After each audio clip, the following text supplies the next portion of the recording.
Hello friends, welcome back to my channel Spoken English with Mo. Friends, today I am going to teach you how to ask question in past continuous tense. Friends, I already taught you past continuous tense কি এবং কোন সিচুয়েশনে use হয়। যদি কোনোভাবে সেই ভিডিওটা miss হয়ে থাকে তাহলে অবশ্যই আমার চ্যানেল স্পোকেন ইংলিশ উইথ মৌতে গিয়ে দেখে নেবেন এবং কোনো নতুন বন্ধু হয়ে থাকলে অবশ্যই আমার চ্যানেলটি সাবস্ক্রাইব করে আমার পাশে থাকবেন। তো ফ্রেন্ডস, আমরা যখন কোনো কোয়েশ্চেন করি তখন সেই কোয়েশ্চেনের আনসারটা যদি হ্যাঁ বা নাই হয় তখন কিন্তু আমাদের যেই টেন্সে কথা বলি, যে টেন্সে কোয়েশ্চেন করি তার হেল্পিং ভার্ব দিয়ে কোয়েশ্চেন করতে হয়। তো আমরা আজকে জানবো পাস্ট কন্টিনিউয়াস টেন্সে কিভাবে কোয়েশ্চেন করতে হয়, হ্যাঁ বা নাইতে কিংবা WH ওয়ার্ড দিয়ে বা কিভাবে কোয়েশ্চেন করতে হয়। তো প্রথমে আমরা দেখব WH না, প্রথমে আমরা দেখব হেল্পিং ভার্ব দিয়ে কিভাবে কোয়েশ্চেন করতে হয়। তো ফ্রেন্ডস, এখানে আমাদের রয়েছে ওয়াজ, ওয়্যার, অর্থাৎ ওয়াজ আর ওয়্যার হলো পাস্ট কন্টিনিউয়াস টেন্সের হেল্পিং ভার্ব এবং তারপর আছে সাবজেক্ট। তো সাবজেক্টের উপরে ডিপেন্ড করে হবে কার সাথে ওয়াজ হবে এবং কার সাথে ওয়্যার হবে। তারপর আমাদের যে ভার্বটা হবে তার সাথে আইএনজি ফর্ম হবে এবং তারপরে আদার্স ওয়ার্ড বা অবজেক্ট। তো আমাদের প্রথমে সেন্টেন্সটা আছে, তুমি কি ওখানে যাচ্ছিলে? তো যেই সময়ের কথা বলা হচ্ছে সেই সময় যাচ্ছিল, তো সেই সময় কিন্তু কাজটা কমপ্লিট হয়নি। তো তুমি কি ওখানে যাচ্ছিলে, তাহলে তো তুমি অবশ্যই হয় ইউ।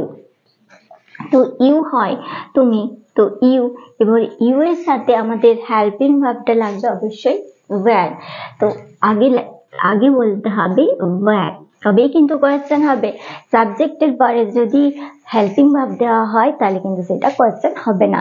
তো ওয়্যার ইউ যাচ্ছিলে, তো were you going, were you going there, তুমি কি ওখানে যাচ্ছিলে? তো আমাদের হচ্ছে সাবজেক্টের উপরে কিন্তু আমাদেরকে ঠিক করতে হবে ওয়াজ হবে কিংবা ওয়্যার হবে। তো আইয়ের সাথে তো ওয়াজ হয়, এর সাথে প্রেজেন্টে যেমন অ্যাম হয়, তো প্রেজেন্ট কন্টিনিউয়াসে আমাদের হেল্পিং ভার্ব লাগে আইয়ের সাথে অ্যাম, ফার্স্ট কন্টিনিউয়াসে হেল্পিং ভার্ব লাগবে আইয়ের সাথে ওয়াজ এবং ইউ এর সাথে লাগবে ওয়্যার এবং যে কোনো প্লুরালের সাথে কিন্তু আমাদের হেল্পিং ভার্বটা লাগবে পাস্টে ওয়্যার এবং যে কোনো থার্ড পার্সন সিঙ্গুলারের সাথেই কিন্তু হবে ওয়াজ। তারপর আছে, তোমার ভাই কি টিভি দেখছিল? তো যে সময়ের কথা বলা হচ্ছে সেই সময়টাতে টিভি দেখছিল কিনা জিজ্ঞেস করছে। তো তোমার ভাই কি টিভি দেখছিল? তো তোমার ভাই, তো এখানে হবে ইউর ব্রাদার। তো ইউর ব্রাদার অবশ্যই সিঙ্গুলার থার্ড পার্সন, তো তার জন্য আমাদের হবে ওয়াজ। যে কোনো সিঙ্গুলারের সাথে যে কোনো একজনের সাথে কিন্তু আমাদের হেল্পিং ভার্ব লাগবে ওয়াজ। তো ওয়াজ ইউর ব্রাদার টিভি দেখা, ওয়াজ এর সাথে হবে আইএনজি ওয়াচিং টিভি। তোমার ভাই কি টিভি দেখছিল? ওয়াজ ইউর ব্রাদার ওয়াচিং টিভি। ওরা কি নাচ করছিল? তো এখানে আছে ওরা হলো দে, প্লুরাল। তো প্লুরালের সাথে বলেছি ওয়্যার লাগবে, তো আগে ওয়্যার, তারপরে হবে দে, ওয়্যার দে নাচ করছিল, ডান্স মানে নাচ করা, তার সাথে হবে আইএনজি ডান্সিং। ওরা কি নাচ করছিল? ওরা কি গান করছিল? Were they singing song. ওরা কি খেলছিল? Were they playing. তুমি কি নাচ করছিলে? Were you dancing. তুমি কি ভাত খাচ্ছিলে? Were you eating rice. তুমি কি এখানে আসছিলে? তুমি কি কাল এখানে আসছিলে? Were you coming here yesterday.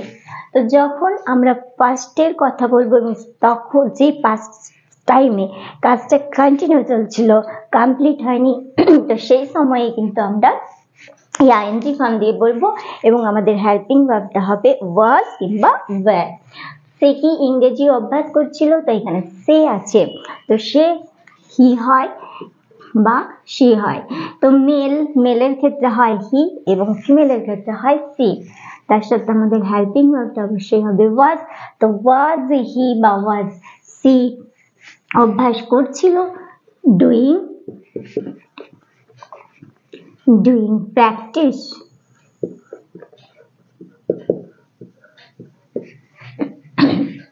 তো তুমি কি ওখানে যাচ্ছিলে? Were you going there? তোমার ভাই কি টিভি দেখছিল?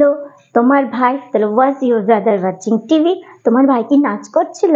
ওয়াজ ইউর ব্রাদার ডান্সিং? তোমার ভাই কি ভাত খাচ্ছিল? Was your brother eating rice? তোমার ভাই কি ফুটবল খেলছিল?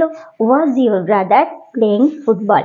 তো এইভাবেই হচ্ছে আমাদের হেল্পিং ভার্ব দিয়ে কোয়েশ্চেন করতে হয়, যখন এই কোয়েশ্চেনের আনসারটা হ্যাঁ বা নাতে দেওয়া যাবে। তো ওয়ার ইউ গোয়িং দেয়ার, ওরা কি ওখানে যাচ্ছিল? Yes, they were going there. আর যদি না, তাহলে বলতে হবে no, they were not going there. তো এরপরে আমরা দেখব WH ওয়ার্ড কি, এবং WH ওয়ার্ড দিয়ে কোয়েশ্চেন করতে গেলে তার স্ট্রাকচারটাই বা কি। আমাদের WH ওয়ার্ড প্রথমেই দিতে হয়, WH ওয়ার্ডের পরে কিন্তু আবার সেই হেল্পিং ভার্বটা দিতে হয়। তো WH ওয়ার্ডের পরে যদি কোনো হেল্পিং ভার্ব দেওয়া না হয়, তাহলে কিন্তু সেই সেন্টেন্সটা ইন্টারোগেটিভ সেন্টেন্স হয় না ফ্রেন্ডস। যখনই আমরা WH এর পরে সাবজেক্ট বলে দেব, সেইটা কিন্তু আমাদের, যেমন হোয়াট হলো কি, সেরকম হোয়াট মানে হয় যেটা। তো ওয়েন মানে কখন, আবার ওয়েন মানে হয় যখন, তখন কিন্তু আর এটা আমাদের WH ওয়ার্ড হবে না। তো তাই জন্য সবসময় মাথায় রাখতে হবে, যখনই আমরা WH ওয়ার্ড বলবো তার সাথে কিন্তু আমাদের হেল্পিং ভার্ব বলতে হবে। তো তুমি কি খাচ্ছিলে? তুমি কি খাচ্ছিলে? তো তুমি কি খাচ্ছিলে, এখানে কি হলো হোয়াট।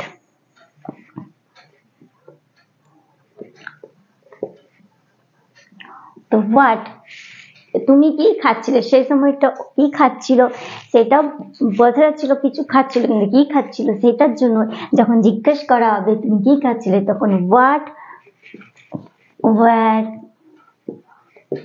ওয়ার ইউ ইট হয় খাওয়া, তার সাথে হবে ING ইটিং।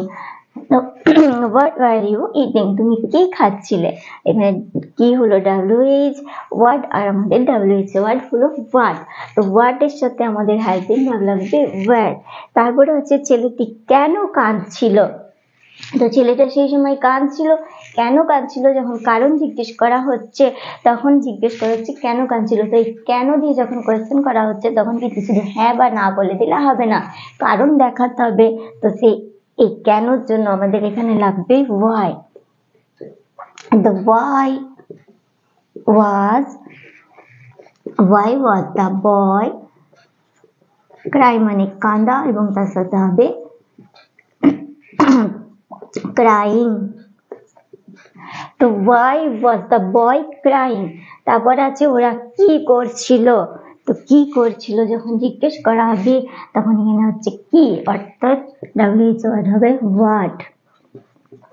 তো what were they, কারণ they হচ্ছে প্লুরাল, তো they what were they doing, ওরা কি করছিল, ওরা কি খাচ্ছিল, what were they eating, ওরা কি দেখছিল, what were they watching, ওরা কি লিখছিল, what were they writing।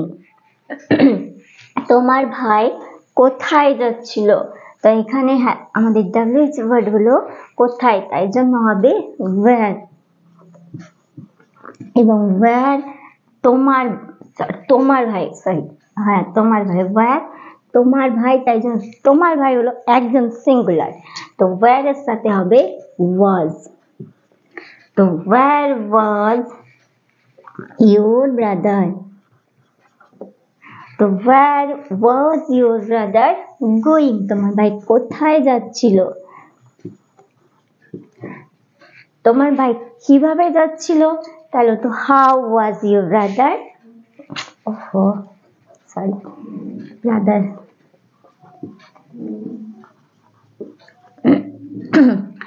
where was your brother going, তোমার ভাই কোথায় যাচ্ছিল, তোমার ভাই কিভাবে যাচ্ছিল, how was your brother going। তোমার ভাই কিভাবে আসছিল, how was your brother coming, তোমার ভাই কিভাবে লিখছিল, how was your brother writing. তো যখনই আমাদের কোয়েশ্চেন হবে ডাব্লিউএইচ, তো ডাব্লিউএইচ ওয়ার্ড আগে বসাতে হবে, তারপর হেল্পিং ভার্ব, এবং হেল্পিং ভার্বটা হবে কিন্তু আমাদের সাবজেক্টের উপর ডিপেন্ড করে। তো ফ্রেন্ডস, যদি ভিডিওটা ভালো লেগে থাকে তাহলে অবশ্যই একটা লাইক করে দেবেন, এবং নতুন বন্ধু হয়ে থাকলে অবশ্যই আমার চ্যানেলটি সাবস্ক্রাইব করে নেবেন। Thanks for watching.